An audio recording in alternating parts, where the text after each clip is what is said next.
Hi there, and welcome to Music of Magic. Today, we're going to be learning our D major and minor chords. Here we go.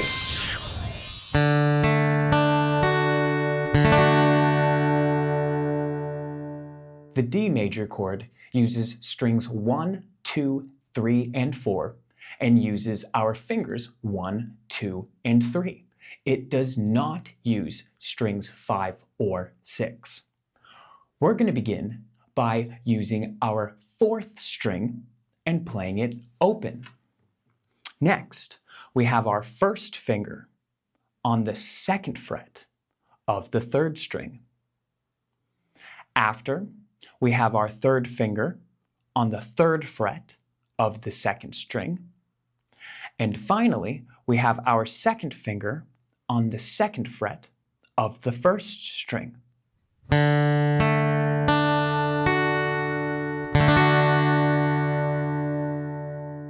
A couple of things to keep in mind. Be sure that your 3rd finger on the 2nd string is all the way up and is not touching the 1st string.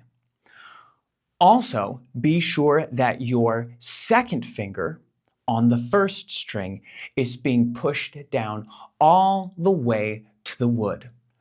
Oftentimes, because of these two things, people's 1st string will not come out.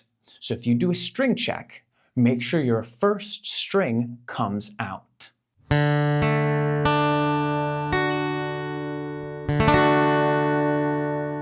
Our next chord is D minor.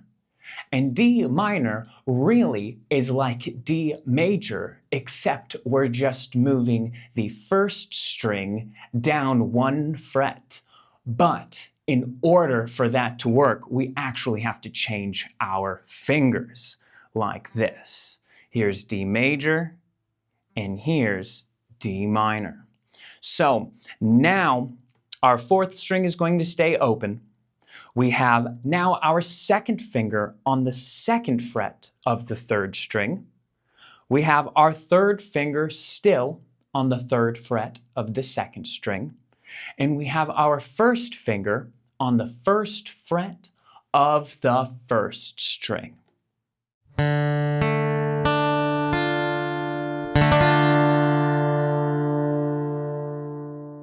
Just like D major, make sure that your 3rd finger on the 2nd string is not touching the 1st string. Keep that finger all the way up in its own lane and not touching the string next door. Very nice on our D major and D minor chords. The more you play them, the easier they will get. We'll see you next time. Keep on playing.